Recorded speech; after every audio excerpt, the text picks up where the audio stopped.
All right. Is Jackie Montgomery? Do you have a question for Russell?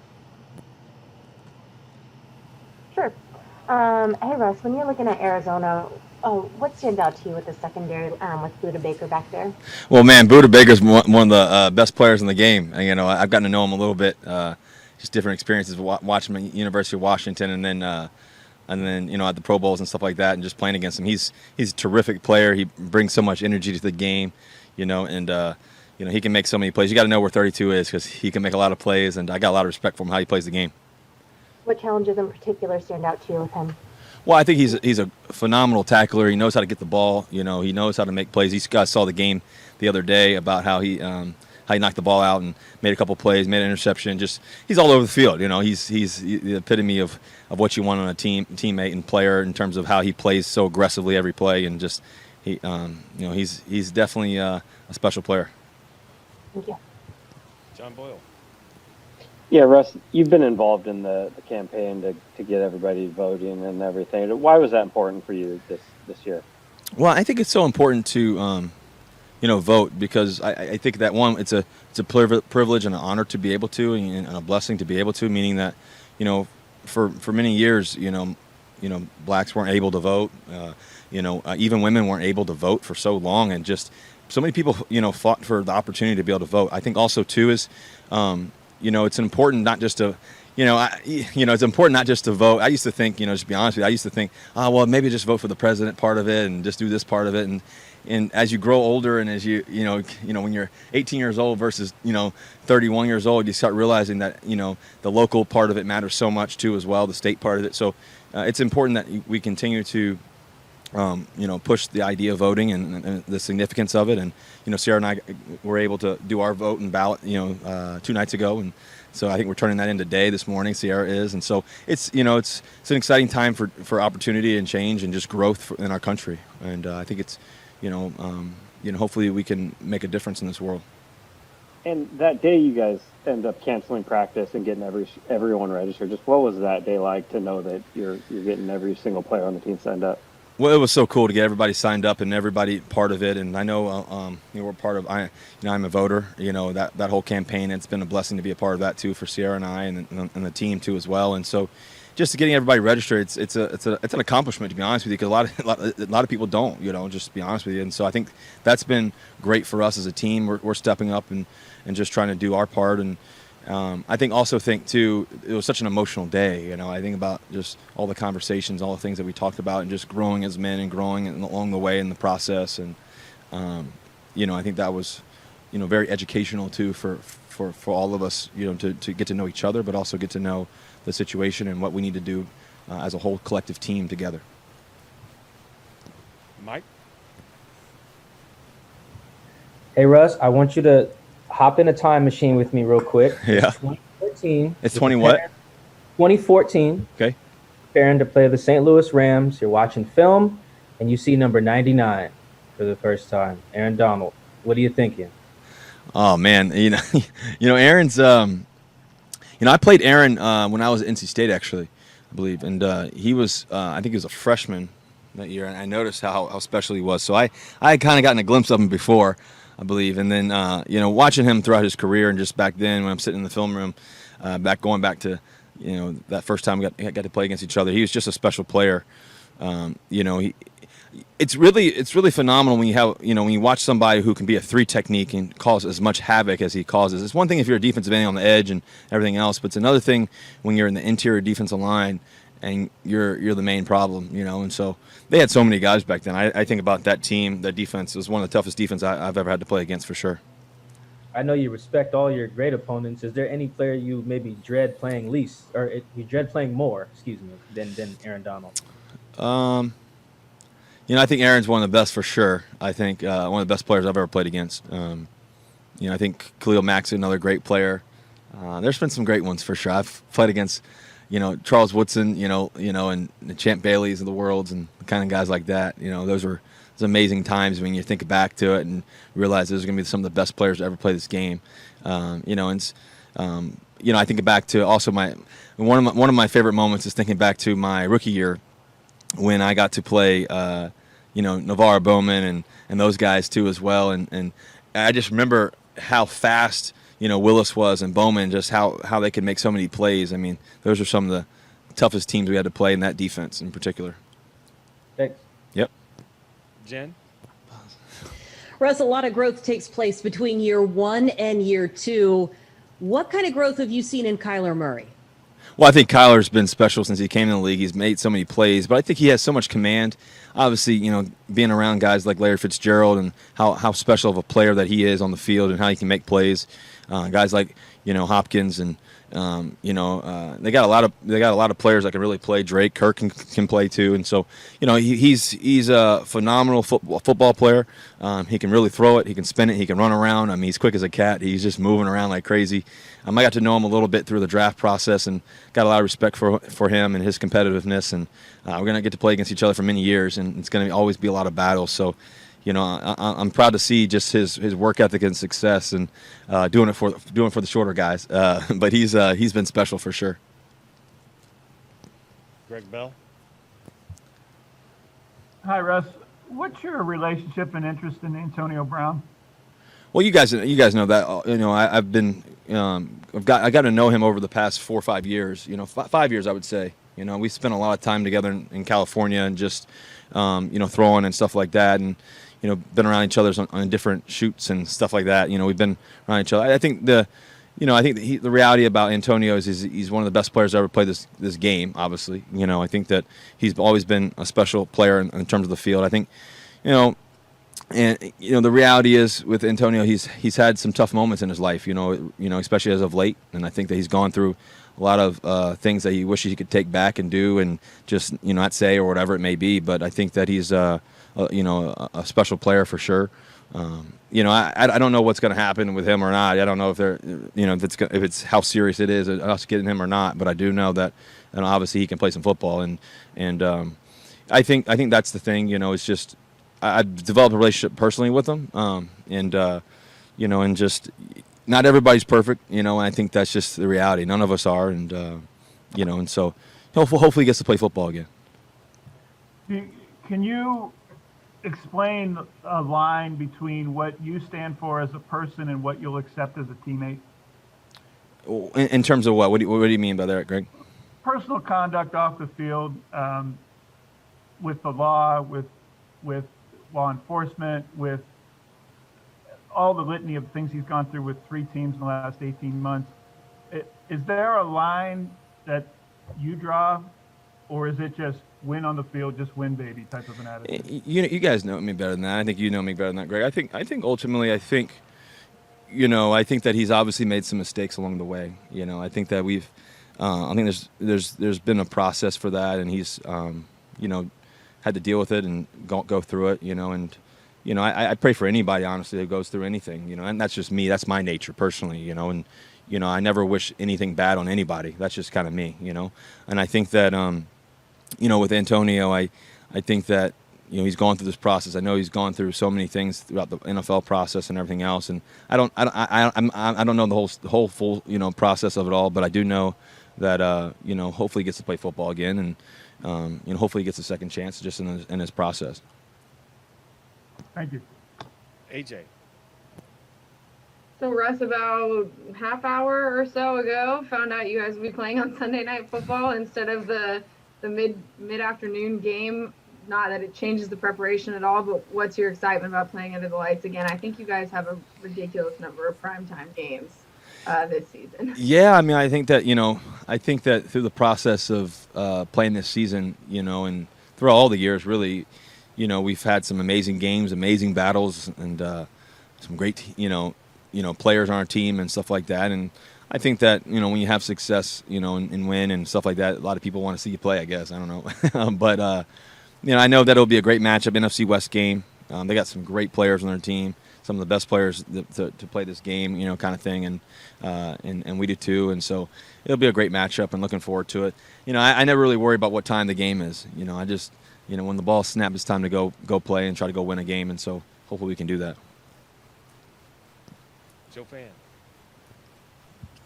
Russ, just following up on what Greg asked. I mean, I'm all for, nobody's perfect, but some of the allegations against him of rape and sexual assault are very serious. The text messages he sent to one of his accusers, including pictures of her children, which is why he was released from the Patriots. I'm curious how that resonates with you, if you've talked with him about those things, if you feel like he is a changed person and has taken steps to, show remorse and become a changed person.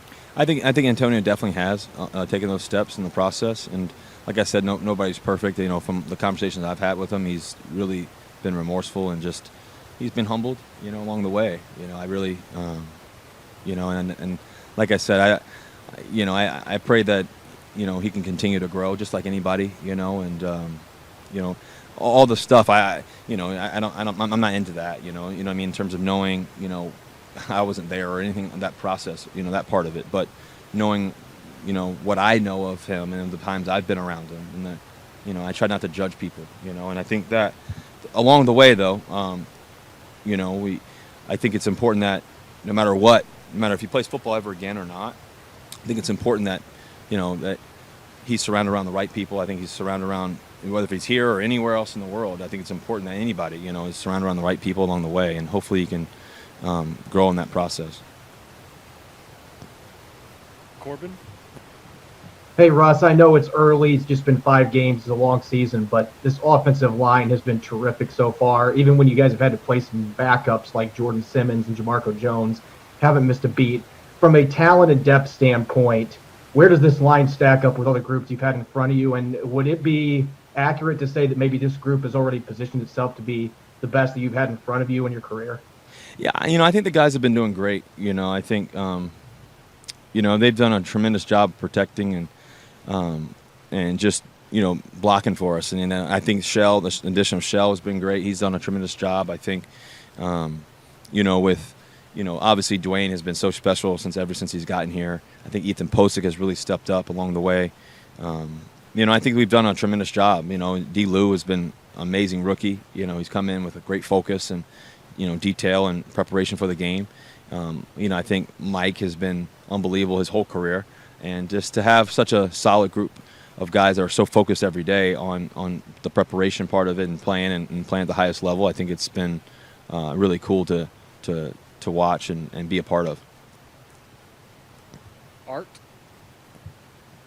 Russ, a follow-up on the Antonio question. Yep. He's wherever he's been, according to what I've read, he's been kind of an irresponsible teammate. And I'm wondering, why, if he were to become your teammate, why would it be different here?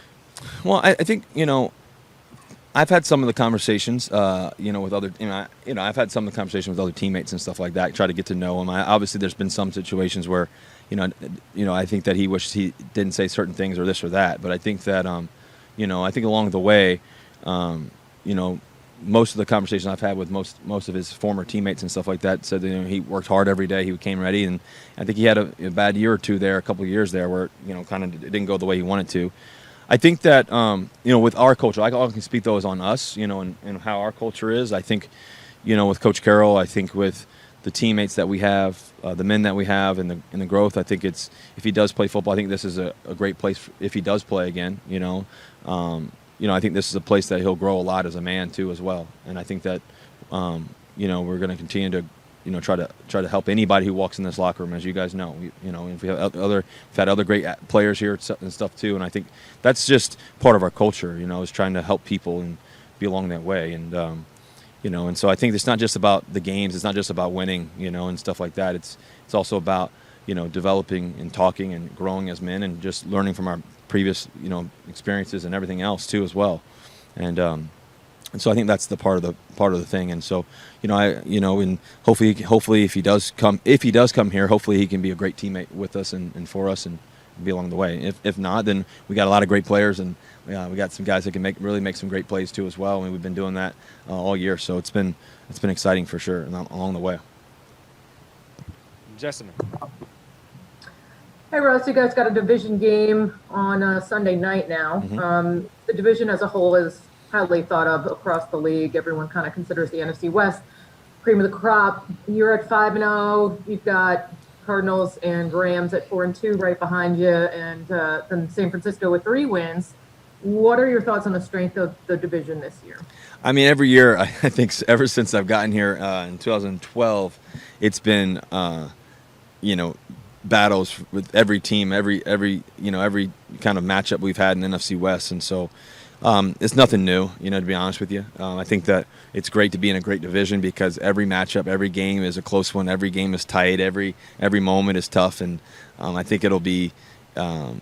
I think it'll be another great matchup. I think it'll be another great championship type of performance, and we're looking forward to it. And I know they are too. And it'll be, we really respect these guys and how they play and how tough they are. So it'll be a great matchup. Masvida.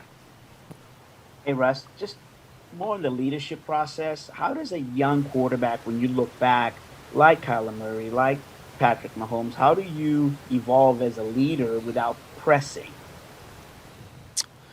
Without pressing, you mean in terms of your thought process, or in terms of pressing, what do you mean necessarily, Masvida? Yeah, no, I mean in terms of asserting yourself as a leader in that locker room, right? There's certain things you got to do on the field, but without I'm the leader and that kind of pressing. Yeah, that's a great point. I do think that you come in either a leader or not. I think you either have that it factor or not. When you're 21, 22 years old, 20 years old, whatever, I think that, you coming in as a rookie, you've had experiences being in locker rooms before, and I was fortunate to be in pro baseball locker rooms and football, so college football locker rooms. So it was kind of get to see a lot of that. Younger guys who are maybe the star of the baseball team, in the major leagues, for example, who's 22 years old, and meanwhile you have another 38-year-old on the team too as well. And so it's kind of that dynamic. But I think that what people really respect in terms of leadership is just one with football in particular and baseball and any professional sport is your work ethic first. How do you come in, how do you prepare? That preparation is really important, I think, and especially playing this position at quarterback is how do you prepare, how do you step into the huddle, and guys know if you're prepared or not. When you come in the huddle, is this guy prepared? Because when he's calling the plays or when he's processing out there and all that, I think guys really understand that, and so I think that it's not easy to play this position. I'll say that. It's not easy to play this position. I think it's the hardest position in the world. I've been fortunate to play baseball and everything else, and I know that sport's super hard too, and to play quarterback and have all the information, this encyclopedia of information and processing it all and reading the defenses and knowing what to change the protections to and get all this, it's a lot. It's a lot of work, and it's a lot of time, and it's a lot of energy. It's a lot of focus. It's a lot of talking. It's a lot of all of that together, and then you got to make the play. And so I think with all of that together, being a younger player, for example, it's very difficult, and that's why it's hard for most to be successful. And so when you see a guy like Kyler doing the things that he's done so far, and some other young guys, it's pretty cool to watch. How young quarterbacks are doing a great job. Certain ones in particular. So that's always a cool process along the way. And how much does that change when you become the face of the franchise 7 years in, as opposed to 2 years in? And yeah, I think things change a lot. From I think back to my year one and just coming in, just trying to learn the stuff. Just trying to catch up on everything and get ready for practice, and just even for practice I would never get nervous, but I would more so process all the information. Okay, do I know this? Okay, do I know that? Okay, good, got that checklist.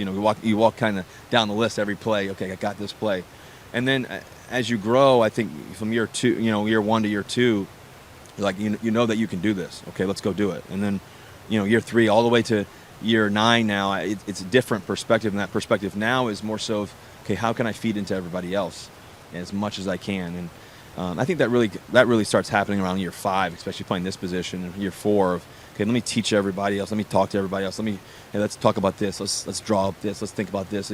All of that information happens. I think that really started happening for me in year 3, but it really grew, I think, more so in year 5, 6, and so on.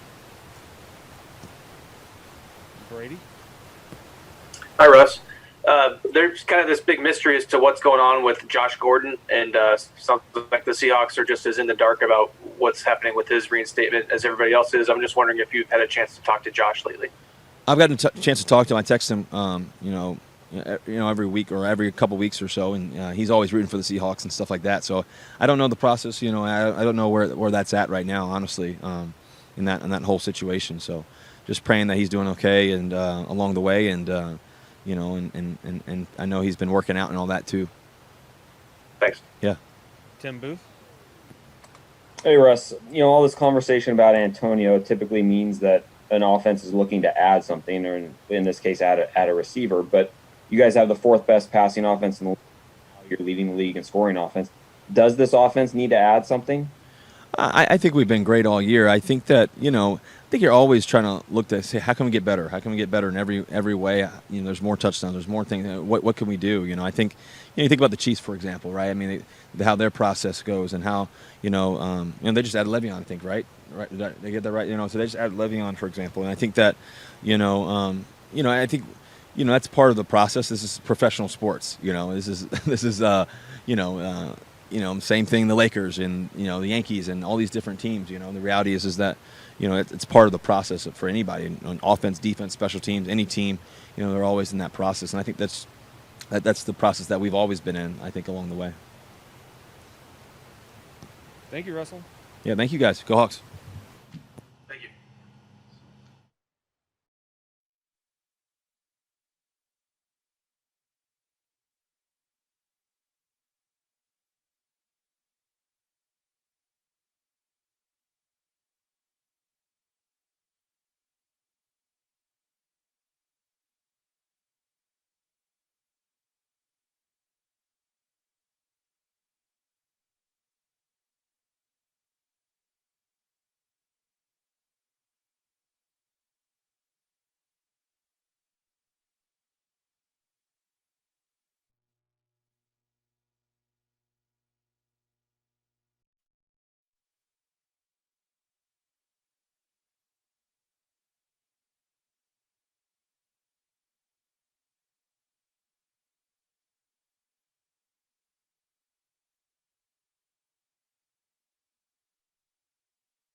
got a question for you this time, KJ. Thank you, Brady. We've heard you say in the past that you prefer to play on the weak side more than the strong side, and it sounds like, based on what Ken Norton Jr. said, that you and him have had some spirited conversations. Why do you like playing on the weak side better, and what's been the move to strong side? What's that been like? Yeah, I've been doing the weak side for the past 8-9 years and been making a lot of plays there, and I feel like I could be like a field general behind the ball, make all the checks and go sideline to sideline. And when I'm at the Sam, it's just different. I'm buzzing a lot, taking on tackles a lot, tight ends a lot. And so, we definitely had some conversations about it. I tried to get them to change it. It didn't happen. But, in life, you just got to make the most of whatever you're in. And so I've been doing my very best at Sam. I've been made a lot of plays there, and so it's going good. Thanks. Jen? But Norton also said that you could do that because you have the football IQ to switch back and forth between those positions if needed on the same series. You have to take that as a compliment, yes? It's definitely a compliment. It's something that it's a gift that I have. I can play Sam, Mike Wood. I can do it all in the same series, and that's very rare. And so it's an attribute that's got me this far in the league. I came in playing Mike, then moved to Sam, then moved to Will, now back to Sam. And so it's been a blessing. I'm making this Sam work, and it's going to be just fine. And nobody would know the difference. Thanks, Exactly. KJ. Jessamine? Hey, KJ, you got Michael Kendricks back out there with you guys. What do you think that does for your depth and versatility if he is able to suit up soon? I was so happy to hear Kendricks came back. That's just, over the years, we've gotten extremely close. I was talking to him all off season, and he's just a really just cool dude, first of all. I've always loved him when he played in Philly, and to have him as a teammate was extremely fun. We was joking the other day. He was like, when I first got here, we didn't gel too well, but now we cool, and so he's my guy. And he got to get acclimated, have a few practices, and once he get active, we'll just see how all that plays out. Jackie? What's up, KJ? Having some of your best games at Sam most recently, do you think that, are you seeing the field differently? Are you seeing things differently? Or do you feel like you're better suited now in your 10th year playing that role? Or what has contributed, in your opinion, to having such success there recently? My coaches, first of all, my coaches just, first of all, trusted me to put me there. And yeah, I'm just seeing, I've always saw the game good, but when you're right there, you just got to find ways to make your plays. You saw in the Miami game, they stressed buzzing out. As you saw in the Minnesota game, it's funny. Like, I always dreamed of seeing an over route as a buzzer and the hook player not seeing it, and I play it deep to short. And so I just find ways to make my plays. And so it's just going really good. This week is going to be the same. This week is going to be the same out there on the perimeter and just out there making plays against the quarterback and Drake. With that being said, setting that edge, how difficult is it against such a mobile quarterback and when he's able to do so much with his feet too? It's not difficult. You just got to be disciplined. Know that he could take off running at any time. Know that during the option game, your eyes got to be right. You got to be extremely disciplined. And so whenever you are on the edge, you got to protect the edge. And that's been emphasized all day and all week. And so got to do a good job Sunday night. Just found that out. Thank you. Corbin? Hey, KJ, you mentioned Kenyon Drake. The Cardinals have won 6 of their last 9 dating back to last season, and it seems like that success has coincided with their air raid offense having a little bit of the run game sprinkled in. Drake had a huge game against you guys last year. How much more difficult, with all the weapons they have on the outside, does that make game planning for this offense?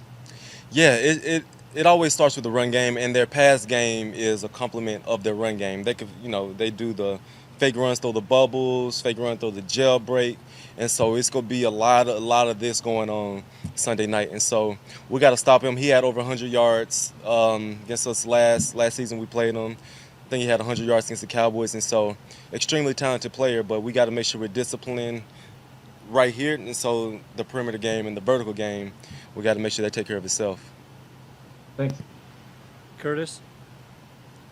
Yeah, KJ, with Kyler, from seeing him initially last year, what stood out to you the most about him? The way he moves. I mean, I don't know if any quarterback's as quick as he is, and trying to figure out how to keep him contained. And then on top of that, when he's got a new weapon in DeAndre Hopkins to deal with too, how different does that make him? Yeah, most definitely the quickest player probably that we gonna face this year, and he has a lot of moves, and we just got to be extremely disciplined when we're when we're on the field with him. The pass rush got to be disciplined. Whenever you're tackling him, have a really good tackling plan. Trust the rest of your guys. Keep him. You can't let him get the running outside, and so it got to be really good team ball. Just know that you're not there by yourself, and yeah, same thing with DeAndre Hopkins. He gets at least 8 targets a game, and so I trust our corners to handle their business on the outside. But when he catches the ball, we gotta make sure that we swarm and get him down. Greg Bell. All right, KJ, you got to tell us about this fight with Norton. How far you got to maybe budge him? Was it the real knockdown, drag out? What does 10 years of that experience give you in a situation like that? It don't get me far, clearly. And yeah, man, I just I want to do what I wanted to do, but in the grand scheme of things, this could, it's gonna be just fine. I trust whatever plan there is, and this position I'm at. And the good thing about this is that on nickel, I'm off the ball, and so nickel, I'm at the wheel, and so I get the best of both worlds. How different has the last couple of weeks been? It seems like you're dropping deeper. That interception you had against Minnesota was on an out route to a wide receiver. Is this deeper than normal, or is this a little bit back to what you used to do? It's just all game plan, and yeah, I shouldn't have been there against Minnesota, but saw a guy clearly wide open, so I backed up a little bit. Kirk Cousins didn't think you should have been there either. He tried my vertical on that play. He didn't think I could jump that. But yeah, just seeing the game, understanding you're going to keep everything in front of you as a defense, because you saw Cowboys in Atlanta, the ball's going over our heads, and so that had to stop, and so we're doing a better job. Thank you. Bob? Yeah, KJ, I actually was going to ask you exactly about that, the staying on the field in the nickel and the will. That's different, obviously, than you guys sort of have done in the past with the strong side position. Just does that complicate things? I mean, not complicate things, but I mean, it's putting a lot on your plate, right? Or is it just kind of like it? It's easy to do, or? It's not. I guess for me, I wouldn't say easy. It's just I gotta know it. I gotta know the Sam. I gotta know the will. That's what they asking me to do. And my stance changes at the Sam position than it does the will. My eyes change from the Sam than it does the will. So, it's what they asking me to do. I'm a professional athlete. I got to get the job done. Mike. Hey KJ, why do you think Seattle has been a place for like so many of your ex-teammates to just stay here after they're done playing football? It's a really good question. This place, I don't know. This place is amazing. I'm gonna be one of those guys that stay put, and it got everything you need, especially coming from where I'm from. You just got so much you got the lakes, you got the mountains, you got a football team, about to have a hockey team. You just have so much, and so it's just a super cool city. And to be, a young man coming in, got your family. A lot of guys have family here, so establish your roots here. And so I'm gonna be here, and Bobby's gonna be here, Russ gonna be here. So might as well stay around with your friends. What's it been like to see the guys that you came in the league with 2011, 12, whatever, still be here, have been raising kids and doing everything, just kind of becoming men here in Seattle? It's cool, and it's like we did it all together. Like we all got married around the same time, had kids around the same time, and for those relationships to stay is just it's even more fun. I was just hanging with Cliff virtually this week, and so chill. we all friends, man. We got a special bond, and I can't wait to see what the future holds for us. You see guys like Cliff still being in the community, and so stuff like that inspires me, for him to be the legend of the year, and that stuff is really cool. And so I can't wait but when I do retire, I'm gonna definitely be that person that's still involved in the community, coming around to the football games and just enjoying life. Thanks. Last one from Azvita. Yeah, hey KJ, just adding to that, how important is it for you all to be part of the community? Because some athletes can stay in the city but Yeah. not engaged. I've seen you at high school basketball games at Yeah. Cliff, working out at Lesha Elementary, Yeah. giving out food. How important is that to be part of the community? That's what it's about. It's about showing these young kids, hey, I'm an athlete at the same time. I'm out here making things. I'm making the world a better place. I'm showing that you could be, a college graduate. And so just making yourself available to these young kids to have somebody to look up to, somebody to talk to, somebody, to be mentored by. That's what life is about, because I didn't really have that growing up. And so I want to be there for these young kids, they're growing up in Seattle. Last one, did you vote? Not yet. The ballot is sitting on my kitchen table right now. I'm gonna make it happen. All right, y'all. Appreciate it. Thank you, KJ.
I do, yeah.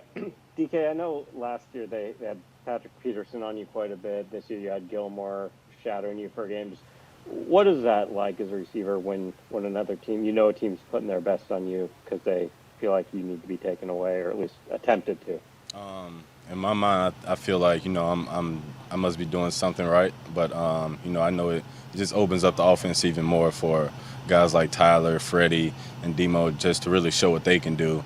And we won't have that problem for weeks to come because they'll have to pick their poison.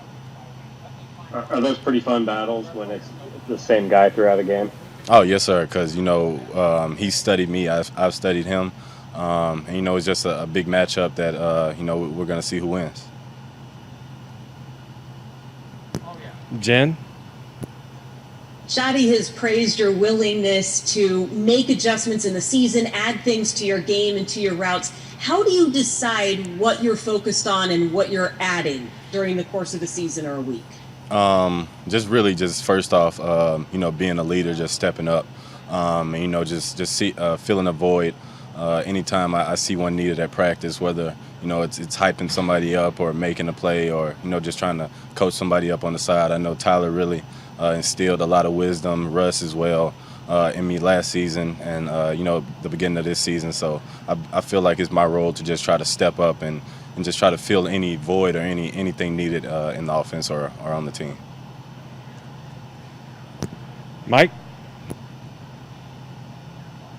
What will it take for you, DK, to do a song with Tyler? I'm sorry, what? What will it take for you to do a song with Tyler? He says you won't do a song with him. Look, Tyler will tell y'all one thing and then come to the locker room and tell me another. So, I mean, I'll go talk to him and, we'll get back with you like next week or in 2 weeks. But Tyler's not trying to get on the song with me. Well, yeah, he said, you got some skills. I know he's got some skills too. I'm always trying to put my people on and put on for Tyler and try to, but he's scared. He's scared of the booth. So. All right, I'll let you guys work that out. All right. Bob? Yeah, hey, DK. Just for you talked about one of your goals was trying to be more consistent this year and things like that, and the numbers show you've done that so far through all these games. Is it as simple as just having another year of experience, or is there anything you can really put your finger on to why you've sort of been able, game in and game out, to kind of put up the numbers you have so far? My preparation, first off, and just leaning on my abilities that God has blessed me with. First off, my athletic ability, and then I'm a pretty smart individual. I try to see the field how Russ sees it. So just leaning on my God-given talent in my mind and just seeing the game differently. And it slowed down for me this year in my mind. So just taking that next step ahead and my after preparation, just showing the younger guys how to practice every day. I believe I'm like I said, man, I'm just stepping up as a leader in my mind and just filling needs. Art? DK, December game against Arizona, you had one target, no catches. What happened that day? I believe that's self-explanatory. It kind of took me out the game, and we just couldn't catch a rhythm on offense, kind of like the beginning of the Minnesota game. But we learn from those mistakes, learn from games like that, and just prevent them from happening again, and just stay on the right track as offense. And what did you learn from that game? To stay on the right track as an offense, and when Shadi calls a play, we got to execute it to the best of our abilities. Thanks. Jessamine? Hey, DK. You were talking about having a number one DB on you. Obviously, you just referenced that Cardinals game. Do you get chatty? Do you have verbal battles, or do you let your play talk for itself? I like to let my play talk for itself. I know, like I said, I already look intimidating, and whatever I say is going to come off 10 times more aggressive than how I make it sound. So just using that to my advantage. I know DBs are going to be fearful of me when I come off the ball and I start blocking them aggressively. So that really just opens up the pass game and gets them playing a little timid. Do they chirp at you? Yes. Yeah. Yeah, they try to talk back at me. Jackie? Hey, DK, kind of a follow-up to John's question, but looking at this Arizona secondary, you guys have faced a lot of really challenging secondaries this season, but when you look at them in particular, as you've studied them, what stands out to you? The way they fly around, especially Budda Baker, who's, in my opinion, one of the best safeties in the game right now. He just flies around and makes plays. Pat Pete, like y'all have mentioned, he has a reputation of being a lockdown corner. They got Dre Kirkpatrick from the Bengals. He's a savvy vet. Byron Murphy, he's a tough guy from up here at UW, drafted in the second round last year. And Deontay Thompson, he was drafted last year too. He's a pretty good player from Alabama as well. So they just got a lot of tough guys on that defense. Their front seven are pretty good as well. So it's just another matchup. Another challenge that's standing in our way. And then secondly, this might sound like an obvious answer to this question, but as a receiver, what is your favorite part about being a receiver? Is it catching a touchdown pass? Is it your dance celebrations after your touchdown dances, your relationship with the rest? What's your favorite part? I believe catching the touchdown passes because they're like Pokemon to me. I gotta have them all.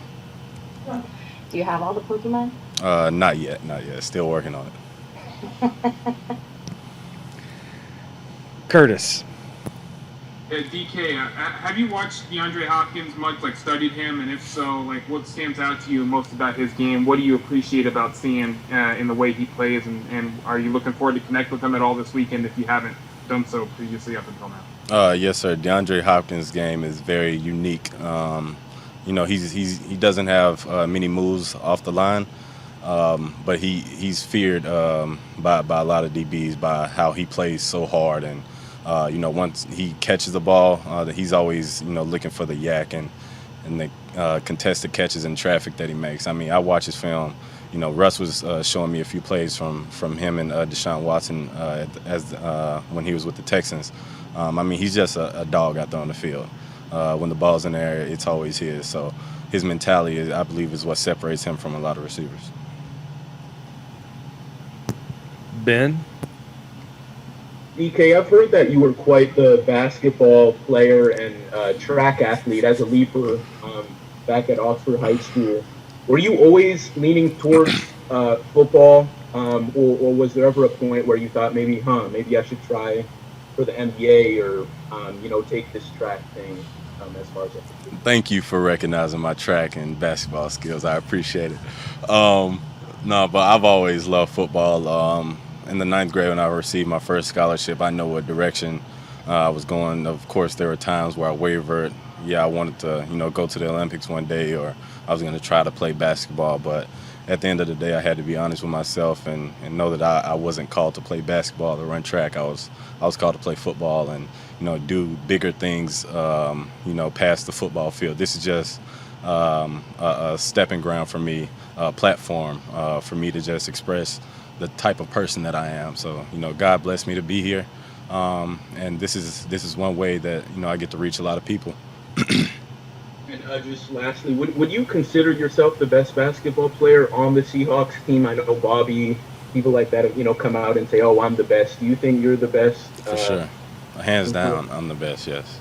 And anybody who questions that, they really don't know what a basketball player looks like. Thank you. Masvita. Hey, DK, I'm just wondering, on film study, has it changed from year 1 to year 2, how you study film, and specifically like how much you spend on DBs and then other wide receivers? Yes, sir. My attention to detail has changed dramatically. I would say last year I was more focused on the plays and our game plan. But this year I can study DBs more because I pretty much have the offense down packed. There's little tweaks here and there, but it's pretty much the same offense. So I get to focus on guys like Pat Pete or Stephen Gilmore more and look more into their game. And it helps a lot that I have Sanjay and Coach Nate and Shadi, taking extra time and Russ, giving me little pointers or telling me what they see. And we're having more dialogue in our offense this year with me and Tyler and the OC. How much do you study the game itself? To Michael Irvin, do you go that far back, or just in terms of looking back at? Yes, sir. The first 5 weeks I was watching Julio Jones's targets from 2016.